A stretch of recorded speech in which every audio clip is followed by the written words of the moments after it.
Welcome to Classical Ideas. This is Greg Soden. Krampus is a creature in German and Austrian folklore who is believed to punish and kidnap naughty children, while good children are rewarded by St. Nicholas.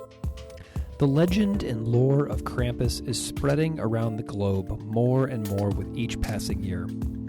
The name Krampus started popping up more and more the last couple of years in the forms of Krampus festivals, Krampus beers, Krampus t-shirts, and more. But who is Krampus? When did he develop? Why does he look the way he does with his hooked nose, horns, devilish look, and malicious appearance? Is he supposed to be the actual devil? Is he based on stereotypical images of societal outcasts from a certain time in Austria and Germany? Who is he? Why does he exist?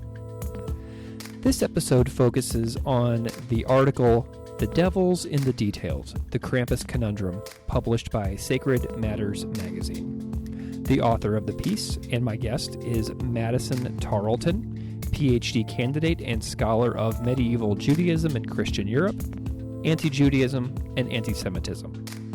Madison is studying at the University of Denver and Iliff School of Theology's joint PhD program. And in this conversation, Madison takes me through the development of Krampus, compares and contrasts his image of the mischievous and terrifying appearance of Krampus with the jolly, rotund, and merry imagery of St. Nicholas. Then we consider the stereotypical Jewishness of Krampus, and then we explore the history of the anti-Semitism in Europe, stereotypes, and some little-known history around Krampus in general. A link to the article under discussion in this episode can be found in the show notes. You can find Madison Tarleton on Twitter at Madison Tarleton. It's just her name. A link for her Twitter can be found in the show notes. You can find me on Twitter at classical_ideas or at patreon.com/classicalideaspodcast. If you found this episode link on Twitter, you may have noticed the excellent Krampus artwork in the episode posting. The artwork on the post is done by the artist Elliot Lang, and you can find his Instagram link in the show notes. So just think, after listening to this episode, when Christmas time rolls around in 2020, you'll be ready to tell the story of Krampus. Enjoy.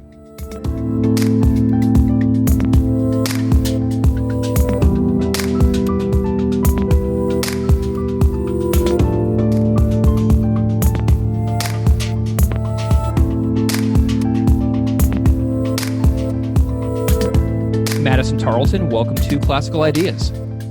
Hey, Greg. Thanks for having me. So it's really great to have you here. I'm wondering if you can spend a moment and introduce yourself to the audience however you see fit. Yeah. So I am in sort of the beginning of the end stages of the first half of my PhD. So I am getting a PhD in religious studies from a joint program actually at the University of Denver and the Iliff School of Theology.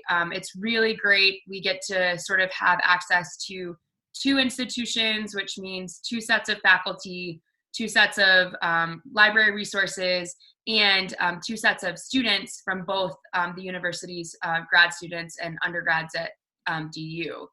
So I'm in my third year, which means I'm in the middle of qualifying exams or comprehensive exams, which means I will likely get to start my dissertation within hopefully the next calendar year once I pass my proposal and that kind of thing. But I actually work on medieval Judaism in Christian Europe and early forms of anti-Judaic and anti-Semitic visual culture and what that really means in terms of trying to create sort of a visual rhetoric of better understanding how we talk about anti-Judaic artwork and anti-Semitic artwork a little bit separately to help better educate people about sort of what was happening in this time period and how we can better apply it to current situations, current culture, that kind of thing. Awesome. How did you get involved in academically studying religion in the first place? Like, what's your origin story for how you came down this academic path? Yeah, so I was always really interested in history. I loved history. I loved learning about the world in different ways. What 19th century Europe looked like versus 19th century, Japan maybe. I really loved that comparative aspect of history, and sort of the intermingling of cultural studies that sort of gets tossed in there when you're doing sort of a overview history course in maybe high school or something. And I was also really involved in my church growing up, and still am actively involved in a church congregation. But I grew up in the South, and thankfully I grew up in a really loving and relatively liberal home and relatively liberal church, which gave me a lot of space to explore other religious traditions and really question and critique the one that I was in, which was a really huge ask and a really huge leap for a church community in the South to encourage not only their congregants, but their youth to really question what it meant to be a part of a faith community, and what it meant to be a Christian in ways that weren't necessarily just I follow Jesus and that's why I'm here. So there weren't a lot of churches in my city that really made space for what I would maybe call skepticism, and definitely churches that didn't encourage it. So a lot of my background in religion came from my church's willingness to let me ask questions, that I began to get really interested in different traditions. And I was sort of trying to pick a college major, and was at one point really interested in like environmental studies and thought I wanted to explore that, which in hindsight, I'm terrible at science. So that would have been sort of a bust. But my love for history, and I think my love for both the space that my faith tradition gave me, and my really big interest in like culture and how religion affects culture in many ways, especially growing up in such a religiously hot place like the South, really led me into getting a religious studies undergraduate degree, which sort of snowballed into a master's degree and now this PhD that I'm in. And I really haven't found a program or classes even that are outside of my discipline that have really been able to blend my love of history and religion and culture studies and people in a way that religious studies does, and the way that religious studies scholars have crafted this field to be a really fruitful place for conversations. How'd you land in Denver?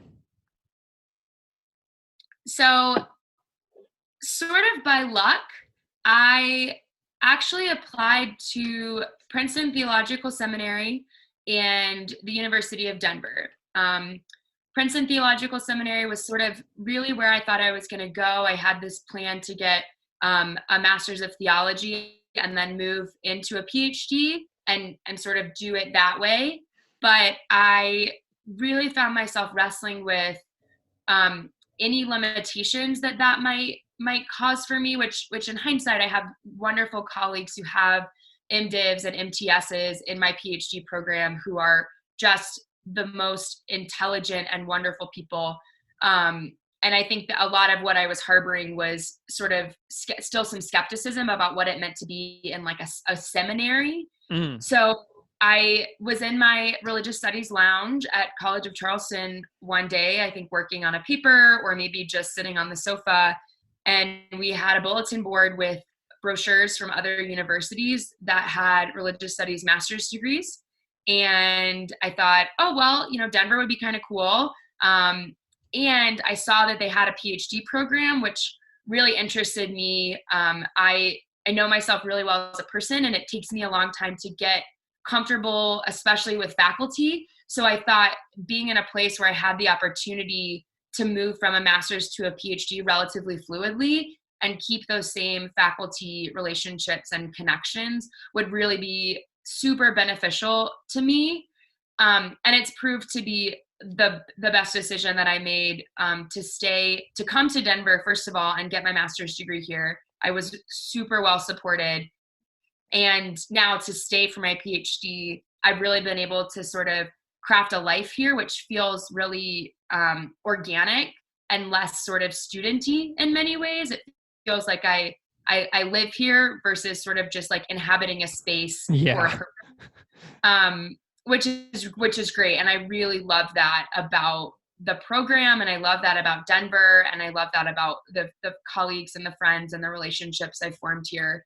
They feel like people relationships, not so much just like the ones that I sort of had to forge for academic reasons. Nice.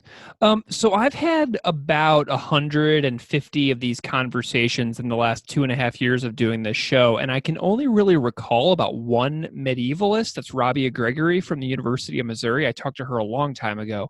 And you just described earlier that you're sort of like interested in medieval Judaism, correct? Yeah. Can you just kind of like say what your like research agenda, like, and what are you hoping to accomplish within your program, like as you move through the comps and into the dissertation?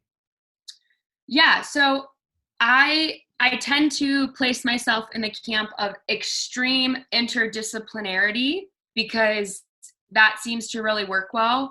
I really work embedded in fields of history and art and religion, in a variety of varying ways.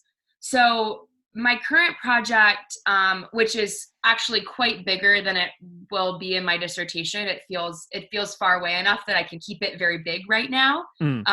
And the dissertation feels long enough that I can have a big project, even though I know that is not the truth about the process. But I really want to examine the ways that we think about and understand visual anti-Judaism and visual anti-Semitism.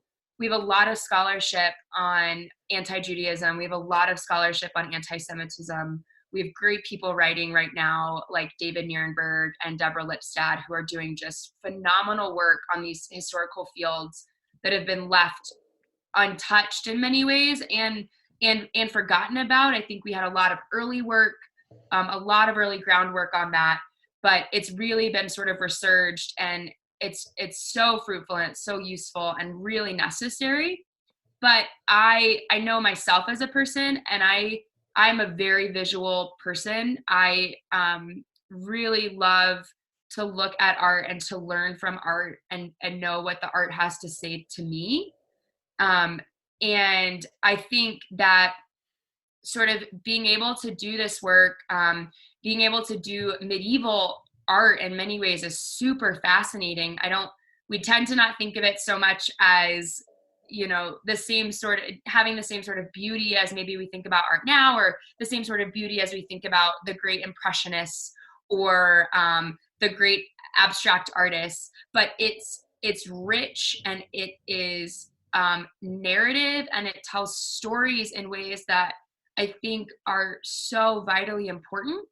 And so I'm really interested in doing a lot of public-facing scholarship and educating the public about different types of and forms of visual stereotyping, and how sort of by talking about these different forms of visual misidentification of Jews and Judaism, whether that be through sort of anti-Judaic tropes or anti-Semitic tropes, which are a little more modern, we can really arm the public with tools to combat these visual stereotypes that are showing up and popping up in even like our newspapers, and being able to understand that. But it is interesting that I really love sort of this side of what do we do with it now? But I am really interested in sort of like the groundwork of medieval Europe and medieval versions of art, especially Christian produced art, because it is some of the most just interesting and beautifully sometimes haunted work that I think we don't see as much anymore. And it really can tell us a lot about what was happening and what people were imagining to be happening. Interesting. Well, and something that you just said about having a public-facing scholarly field is something that I'm really kind of latching on to right now. And we only really started interacting recently. And so the other day I was doing some work and I poked into Twitter and I saw a fantastic Twitter thread that got started by a scholar named R. Gordon. And So, and then I started seeing a bunch of my podcast friends like Chris Jones and Philippa Meek and Benji Rolski, and everybody started popping up all in this one thread. And a comment from you jumped out. And in the thread you wrote, we all need to do better about not just doing it, but also making it available to others. Most of the time, a lot of public scholarship has constraints via access, ability to engage. So we just need to broadcast better. So I loved that because it says that you want to talk to everybody, not just people who might wind up in your classrooms, in your university courses someday. Can you tell me what ideal role you would like to see scholars of religion in particular taking in our society right now? Yeah. So that was, I had a similar interaction with the Twitter thread. I sort of popped on just doing my sort of normal social media check and really thought to myself, oh, Madison, you do not have time to get involved in a Twitter thread this morning. You have stuff to do. You have a meeting this morning. And I'm so glad I did, because it was such a wonderful, fruitful conversation that we really would have only had access to through something like Twitter, because all of these scholars are everywhere. Rebecca Gordon, who is actually an old classmate of mine from the University of Denver, she's in Florida. Philippa Meek is in the UK. So, I mean, we're just so spread out, but we're able to use this platform as a way to really promote scholarship and talk about differences in the field. But in terms of the role of scholars of religion, I just really think that we have an opportunity to do something really great for people, not just our students, not just other faculty, and not just the people who even come across our campuses. We know so much about people and culture and historical precedents. Religion scholars don't just do religion, they really do everything. You get trained in so much just by existing in this field. I mean, the piece we're talking about today, Krampus, I had to do a lot of work in folklore studies and in Germanic history and in European history, stuff that I don't normally deal with, but I've learned how to navigate those boundaries by being in the field of religion and of religion studies. And I think confining ourselves to the academy, while it's great because we are teaching, you know, the future in many ways, I do think there are spaces and places for us to really go out into the community and speak the truths that we know, and teach people about things that maybe have been recurring themes in their lives already that they weren't able to pinpoint or didn't have the tools to necessarily navigate. And we can really do a good job of teaching them, not necessarily even things. I think we can be teachers of tools and teachers of ways of knowing and teachers of ways of thinking. And I think that's really what religious studies affords scholars, is we learn how to think and do and research and exist in a society of difference. And so I'm really passionate about public scholarship for that reason, because as much as I love being in front of a classroom and as much as I love teaching and educating people, I also know that leads that's a small pool of people. Financial access, access of burden, access of internet, these are all things that prohibit people from learning from us. So the more that we can move out into the community, I think the more that we can really start to open ourselves up to people and not necessarily just other academics. And it's a very lofty goal, and I recognize that, because we're still working in the confines of an academy that privies tenure track, that privies peer review, that privies the book, which are all things we sort of talked about on this Twitter thread, right? How do we navigate public scholarship when it really doesn't count yet? And I think that's something that's sort of what I was advocating for in the tweet that you quoted was, yeah, we can do public scholarship, but we need more people to make it available in order for people to do it. And you're doing a wonderful job with this podcast. And I think if more scholars really looked into avenues of how we can promote scholarship that's more accessible, just open access on the internet or on Twitter or on Facebook, or even, in Facebook groups, moderating Facebook groups or something like that, I think we could really be a good service to the community, and really teach people about a lot of stuff that maybe they didn't even know they wanted to learn. Right. So I have sort of a love. I have a love of public scholarship, and I also have a love of the academy because I've spent the last 10 years of my life in it, and I can't imagine myself removed from that because of what I've learned, what I've gained from being embedded in an academic community and those networks of people that are so readily accessible. But at the same time, I recognize that I can only say so much for so long before it becomes redundant in the communities that I'm currently working in. And moving outside of those spaces is really going to be a fruitful place, not only for my scholarship, but it's going to be a fruitful place for the discipline and a fruitful place for the humanities as a whole. I'm obviously relatively impassioned about it, so I'll sort of cut myself off. Do you know, so side point, do you know the podcast, The History of Philosophy Without Any Gaps? I do. I have it as one of my podcast to-dos. So like that podcast, so the man who writes it and produces it, his name's Peter Adamson. He's a professor at Ludwig Maximilian University in Munich in Germany. And he started that podcast when he was working at King's College in London. And King's College sponsored the podcast because he turns his like podcast episodes into book chapters in a book series that he's doing for Oxford University Press. But there is like an incentive and exposure that can come with doing podcasts and projects like this that are public facing that universities can get a lot of exposure out of. Because I know the last time I talked to Peter, he said that his podcast had been downloaded like over 20 million times. Whoa.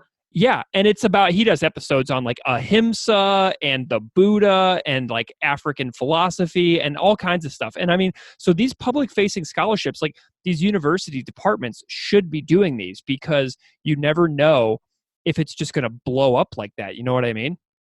Yeah, and I think there's so many ways that we can really utilize these resources. I mean, social media is a super wonderful place to do good work in many ways. But I think it really is going to sort of be a change of tides moment of people recognizing maybe what the university system is going to look like in 10, 20, 30 years and adjusting preemptively versus trying to catch up after it's already changed. And I am excited and ready to see what happens, but I'm also surprisingly hopeful. I'm hopeful that we will do a good job of looking preemptively to think what is going to accommodate our future generations of students, and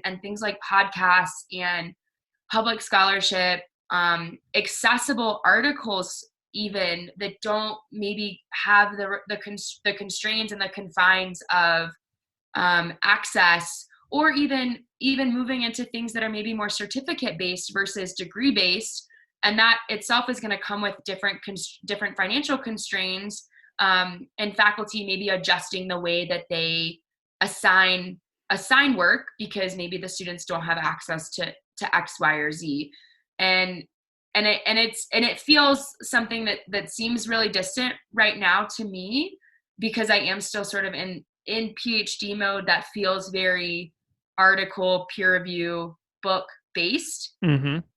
But I want to remain, and I think I will, as hopeful as possible that this really is going to be something that's an important part of the future of scholarship. And sort of what you were saying, that universities really will be able to capitalize on this in a way that maybe we just haven't gotten to yet. And Yeah. I think that that's going to be really important moving forward, is not just what are we doing to make it more public facing, but how is it actually going to be used after that? Yeah, I agree. So you just mentioned writing for venues that are easy to access, digestible pieces that anybody can get a lot out of. And I want to talk about one of those that you have written. And you wrote a piece recently in a magazine called Sacred Matters, and you wrote an article called The Devil's in the Details, the Krampus Conundrum, about Krampus, a topic which I have never discussed on this show. So I'm really excited. But first, how did you get involved with Sacred Matters magazine? I have this wonderful and sometimes odd habit of writing things or writing outlines and then sending cold emails to people about them. Yes. So I think the first piece I wrote for Sacred Matters was on a woman named Andrea Sanders, and she was part of the B0 movement in Boulder, which is a movement that really advocates for low waste, low consumerism, and reusable goods. She's really getting after not even so much buying used, but like how can we actually just limit the amount that we purchase and that we consume as people, because we do over consume in so many ways. But my sister is involved in that movement in her hometown of Charlotte, North Carolina. And I got really interested in it when she sort of moved into this role as ambassador, and thought to myself, wow, there's a really good opportunity here to write something about intersections of sacrality and earthliness and the movement towards a better planet, better world, which is also sort of a big undercurrent in a lot of religions right now, the conversation about whose responsibility it is to do sort of environmental activism. So I sent a cold email to Andrea and asked if I could interview her in this very similar way, and sent a cold email to Dr. Gary Laderman at Emory, and similarly said, hey, I'm really thinking about doing this. I read some pieces on your website. They look fascinating and wonderful, and I'm really interested in moving into the realm of public scholarship. Are you interested?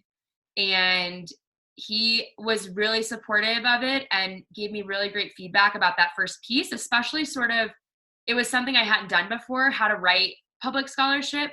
So they gave me a lot of feedback about, what it means to maybe not name drop as much as we're used to in academia, using sort of like the quintessential theorists in your paper and doing a bunch of scattered name dropping, and what it means to make it more accessible and familiar to the readers.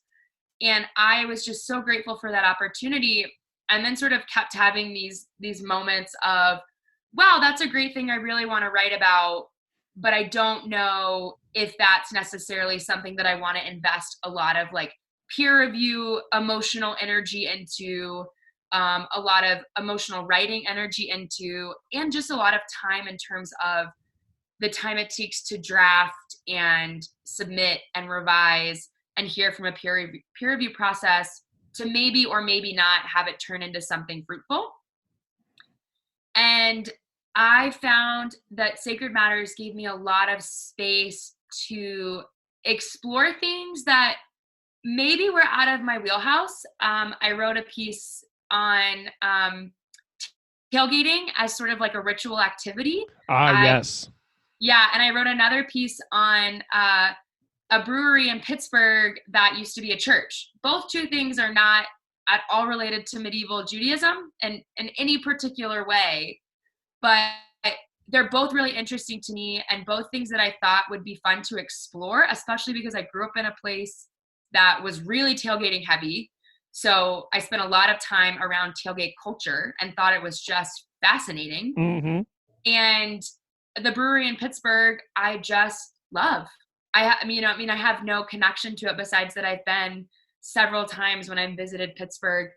And Sacred Matters, I think, is doing a really great job of writing pieces and allowing people to write pieces that are meaningful and thought-provoking, while also being really accessible to people that aren't maybe in that field, or maybe you're just really interested in why someone would even think they needed to write something about tailgating and ritual culture.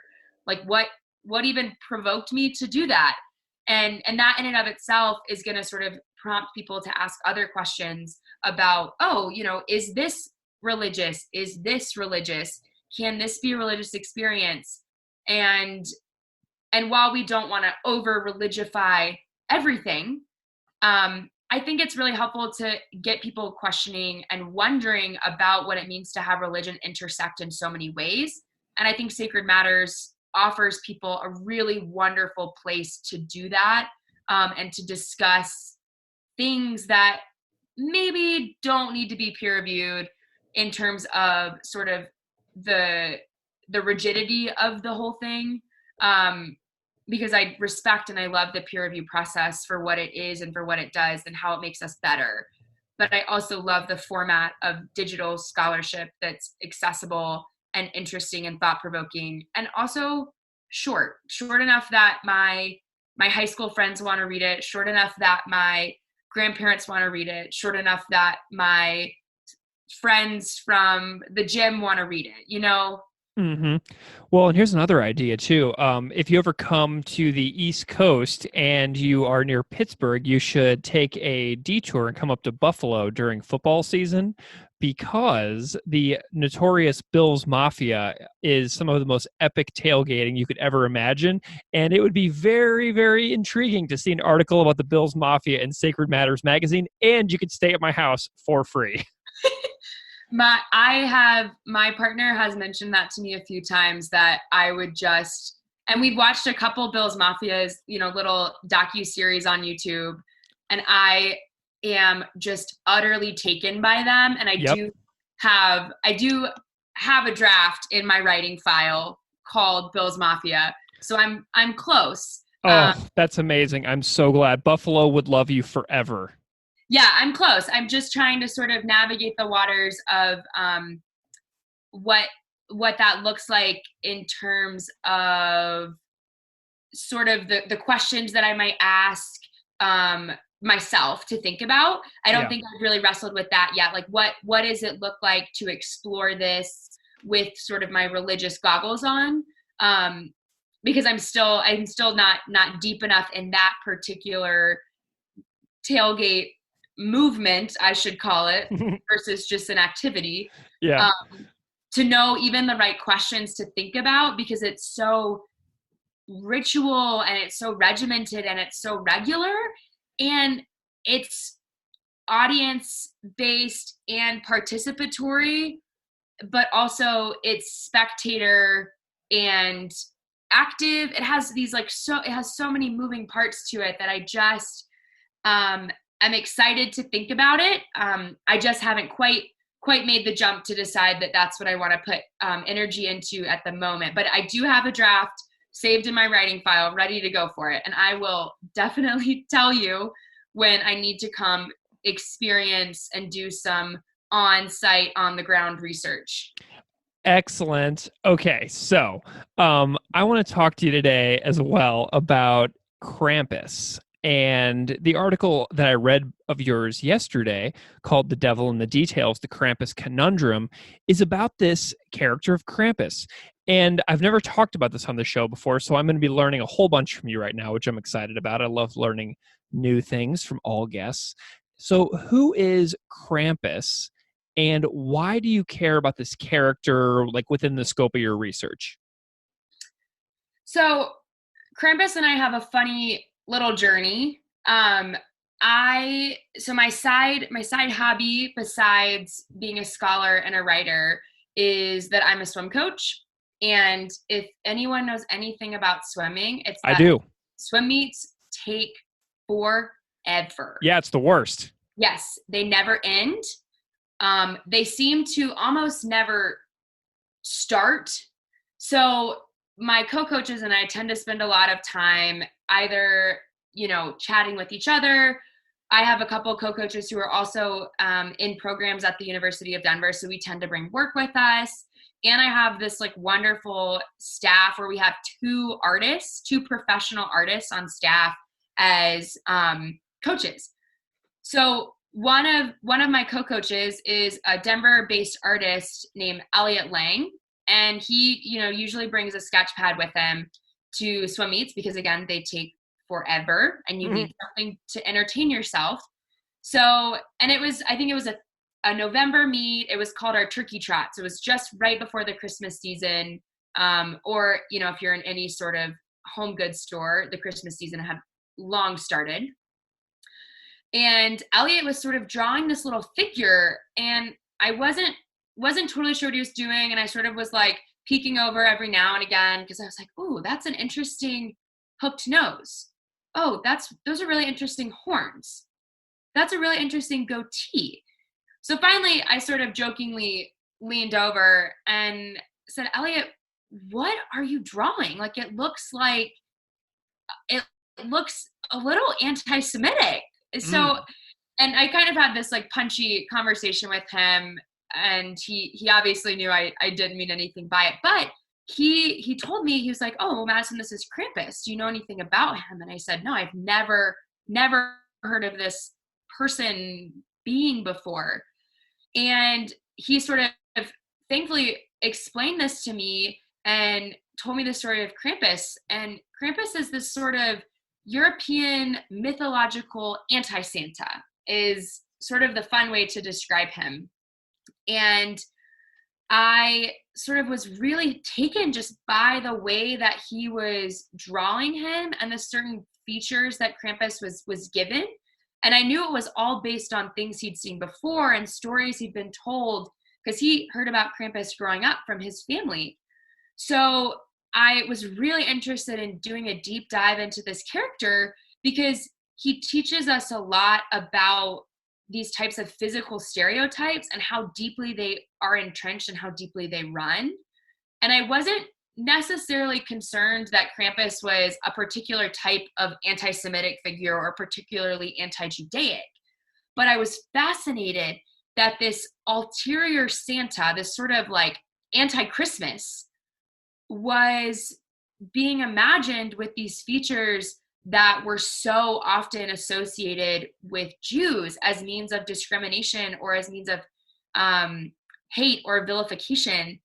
And some of these features at some points in time in certain geographical regions were also applied to other groups that Christians didn't like. So they weren't always necessarily confined to Jews, some of these sort of like grotesque features or the way that maybe they were illustrated. But I was really taken by the way that Krampus stood as sort of like anti-something or opposite of something, and how the features that he was given were very similar to features that we gave to Jews who were visually, especially in sort of the middle age period that I look at, were thought of to be like the not Christians.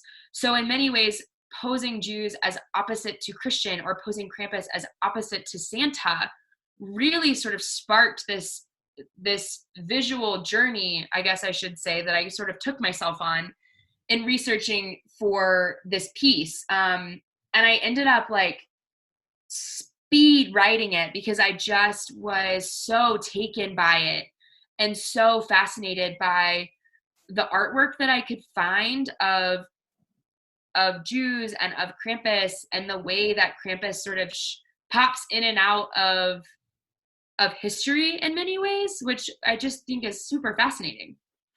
Do you know how Krampus came to be a part of Christian Christmas storytelling in Europe? So Krampus is sort of, to give a visual description, this half-goat, demon, devil, beast monstrosity, right? He's like all of the things that we think about when we think about something sort of like grotesque and ugly and what have you. So he was born out of European folklore, and Krampus, he has a recognized night, and it's actually the evening before the feast of St. Nicholas, which is December 6th. And the legend of Krampus is sort of that if children didn't behave well, Krampus would punish you the night before the Feast of St. Nicholas, or he would kidnap you. So it sort of was preemptive punishment for any children who hadn't behaved well prior to the Feast of St. Nicholas. And when the kids and sort of the first version of like the Santa narrative, when they would, leave their shoes out and wait for St. Nicholas, he was sort of like the precursor to that of like, if you haven't behaved, I'll just take you. And then you won't really get to enjoy this holiday necessarily.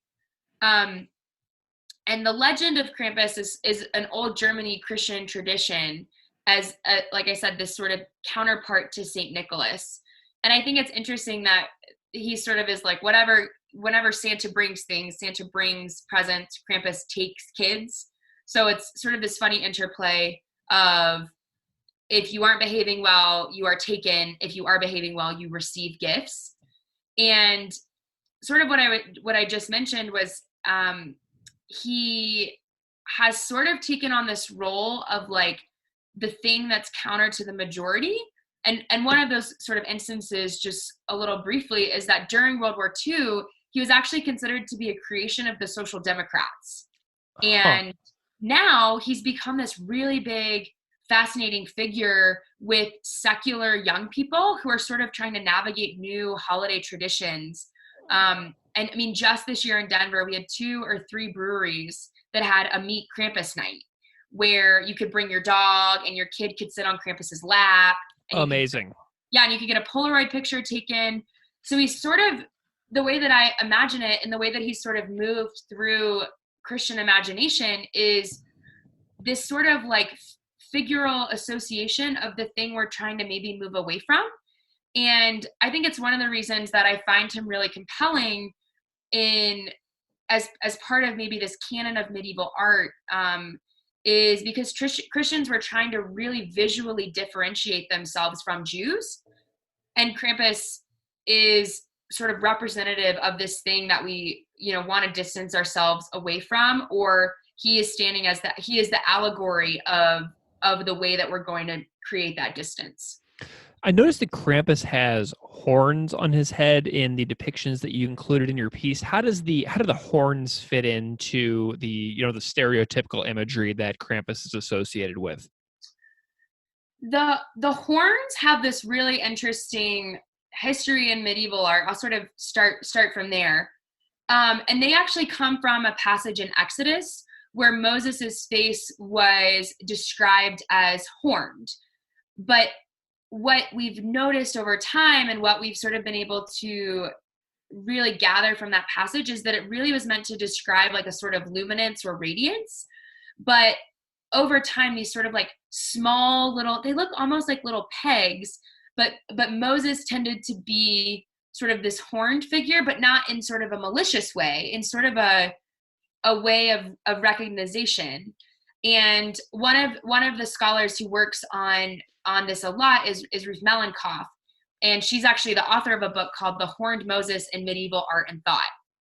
And she really puts forward that these horns were never meant to be associated with the devil, but they still did develop into a marker of anti-Jewish sentiment in the early modern medieval period. And there were many points in medieval thought and many points in medieval Europe where Jewish affiliation was also marked by them being in hell or them being with the devil or with a demon on his shoulder, sort of these beastly, grotesque features, and even depicting Jews with tail and horns and a goatee. And over time, this thing that started very sort of like innocently became a marker of anti-Judaic sentiment. And that sort of really sparked my interest because of one of the visual pieces that I used in this post for Sacred Matters was a piece of Simon of Trent, who's a particular figure in the the blood libel, ritual murder, folklore genre, and a picture of him with a bunch of Jewish figures who are like strangely looking just like some Krampus figures that I saw, with the goatee and sort of the hooven feet, and little horns and these devilish smirks. And so I think over time, the way that we've used horns has really been to associate Jews with the devil, which again fascinated me with this Krampus figure because it put them in association with the thing that wasn't Christian. The devil himself is not part of the Christian message. You don't want to be associated with the devil if you're a faithful person. So by sort of camping anti-Judaic visual iconography and visual identifiers with a devilish figure makes them particularly non-Christian, which is sort of what Krampus is representing. He is this particular version of the not Santa. He's not jolly. He's not rotund. He's usually very red and malicious. He looks like the thing that you really don't want coming into your house and stealing your kids. If Santa took your kids, you might be okay with that. But if Krampus came and kidnapped your kids, I think maybe you'd put up a fight. Yeah. One of the things that I'm always curious about when I talk to people on this show is their research methods and how they go about finding resources. And I'm curious about what sorts of historical artifacts you are gathering to trace these depictions of Krampus over time. Like, where have you found stuff? What are some interesting things that you found? Like, what eras are we talking about here for the artwork that you're actually discovering? Tell me about your research digging. I ended up for this particular piece looking a little bit more modern than is my usual bend, but the main piece that really drew me in was a 15th century piece of Simon of Trent, who was a young child, was found deceased in the town of Trent. The body was found by a Jewish man, and sort of the 15th century in Europe was really this height of anti-Judaic and anti-Semitic hate. And the bishop of the time declared the entire Jewish population guilty for this young boy's murder. And so there have been a lot of visual representations of Simon of Trent, and I was really interested in sort of exploring what all of those look like, because there are many that do include this sort of devilish midsection where the Jews are sort of imagined as these devilish creatures like I was talking about, and Simon is sort of this like saintly figure that's sort of risen above. So that was sort of where I started, was this 15th century piece. And then I really sort of moved into a few later pieces. I think a couple were 20th century postcards. I looked at a couple like modern pieces to see what modern depictions of Krampus looked like, if they'd really changed at all, or if they'd evolved in any particular way. But I think my research with Krampus has sort of snowballed into, or it did snowball into, research on this particular case of blood libel, which was really fun to have a piece of public scholarship, something that I sort of just wrote as this exciting journey, become something that was really part of my research canon and part of a visual canon that I really needed to sort of accrue through my dissertation process. Gotcha. So you've done a really good job of like describing how Krampus looks, and I would encourage any listeners out there to go and find these images as well. They're widely available and easy to find. And I'm curious if you also noticed any changes of depictions of Krampus over time. Like, does his appearance change from century to century up until today, or has he remained like a consistently depicted figure? I think it kind of depends. I've seen a couple where he's a little more mischievous than he is scary necessarily, or a little bit more, I don't want to say friendly looking, but approachable is maybe the right word, that maybe he's not going to be your best friend, but you wouldn't mind passing him on the street despite him being maybe red. That might be a little concerning. Mm-hmm. But I also think there's this really fascinating way that we use like scare and fear tactics, especially in America. And I think that there's been a couple instances where I've seen that his face is relatively shielded, and you can see sort of like the whips and chains on him, which he tends to use in a lot of these folklore narratives to like chain kids up or whip them into subservience. And you can still see those as sort of these recognizable identifiers of Krampus, but his face, or sort of his scary demeanor that we might see from like a European-based artist, tend to be a little bit more subdued, which I think is really interesting. And Elliot Lang, the artist who actually drew the final piece in the article specifically for me, which I just was over the moon about, that I got like an artist to draw a piece for me, which was just wonderful. We kind of joke that it's like sad Krampus. And it was really interesting to see this sort of in conversation with like a contemporary artist doing a depiction of something that he had a history and a background in like learning about from his family, and this like sad, forlorn figure, but you know, with these pointed ears and these super long horns, and still with this pointed nose and goatee. And I think it's just been really interesting to sort of get to see Krampus evolve.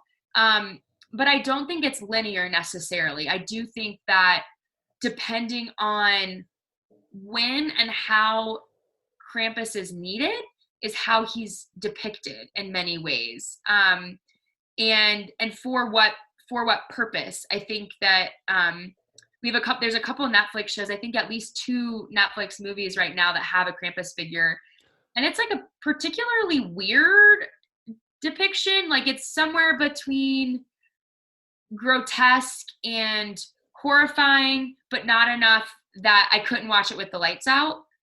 And so I think it really depends on what he's needed for, and sort of what we're calling upon Krampus to be doing in that moment is sort of how he gets depicted, if that makes some sense. Do you know what any of those movies are called off the top of your head? I don't. I think there's one called Krampus on Netflix. Okay. I think there's 2, could be up to 3, but there is one definitely just called Krampus, because I tend to look every season to see if any new ones have been added, and see sort of like what the depiction looks like of that figure, if it's changed at all from the other ones, or if it looks different. And if it looks different, where are the movies from in terms of geographical location and production.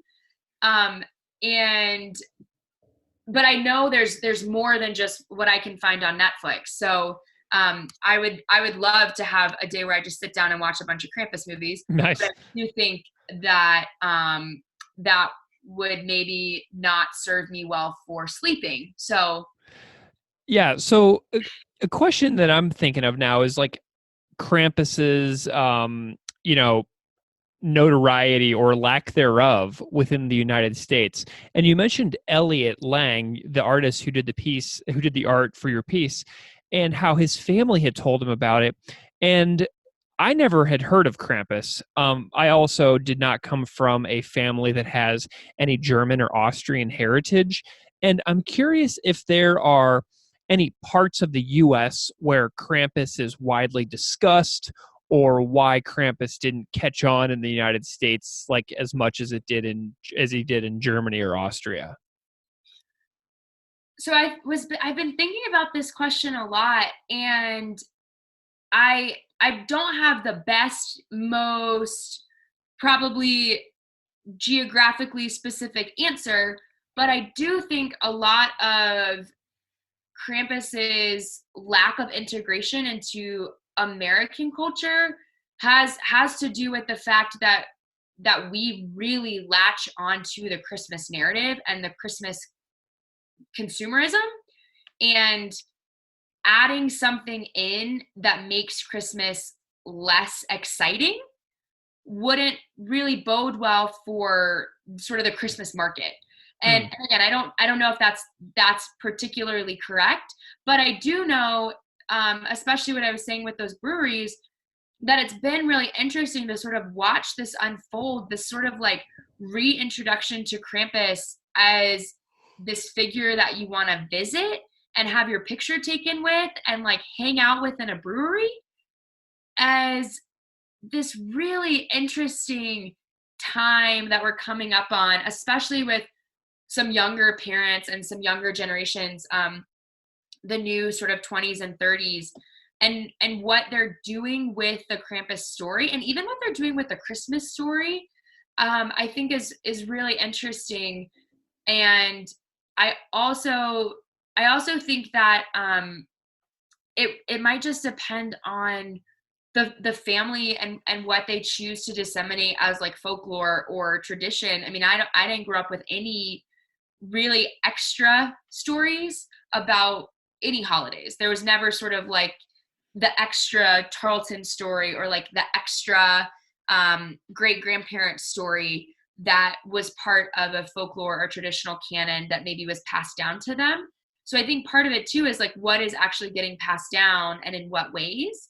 And it also, I think part of it too is just that Elliot is so creative, and this is what he does, that Krampus tends to be this very visual, sort of visceral figure, and illustrating Krampus is, I think, a different thing than maybe just telling that little tale, around the dinner table. So what kind of projects what kind of projects are you working on next? Do you have any things that are coming down the pipe that people might look for?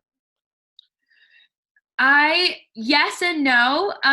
Comprehensive exams have really hit me hard. But I do have, I'm working on, like I said, I have the Buffalo Bills thing in my writing folder.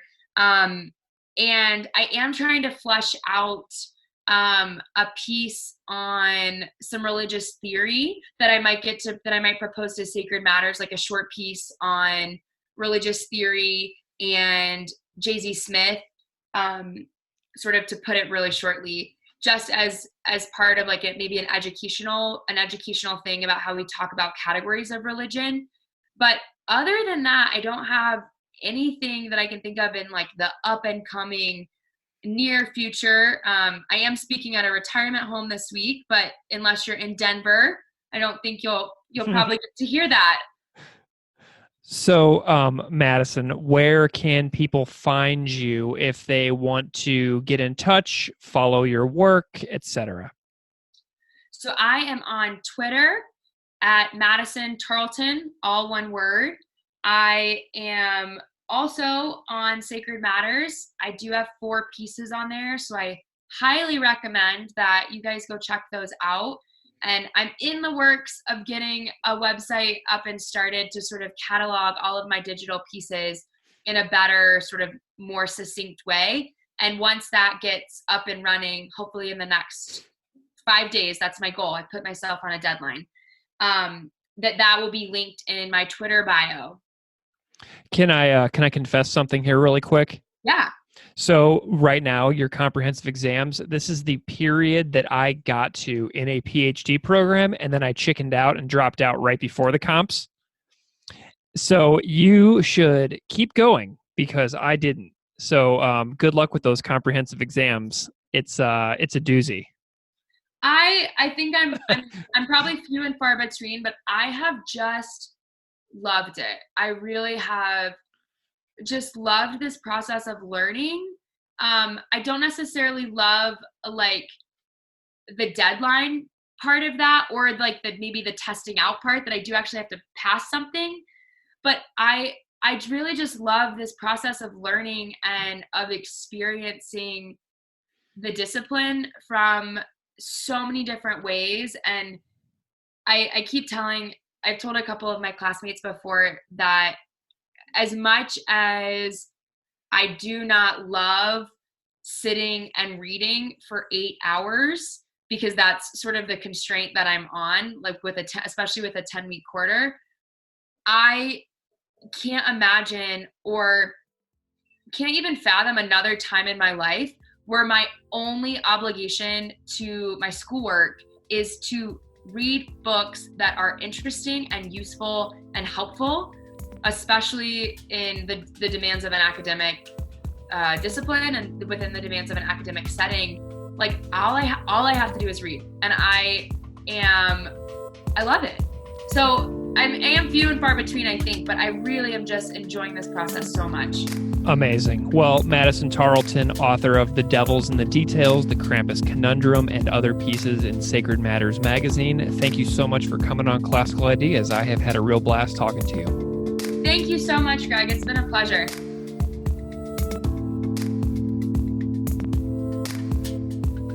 Classical Ideas is produced by me, Greg Soden. Music on Classical Ideas is composed and performed by Derek Strybeck.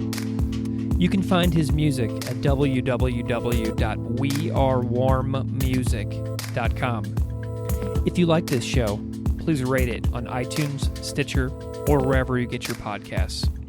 You can email me at classicalideas@outlook.com or find me on Patreon at patreon.com/classicalideaspodcast. Thanks so much for listening.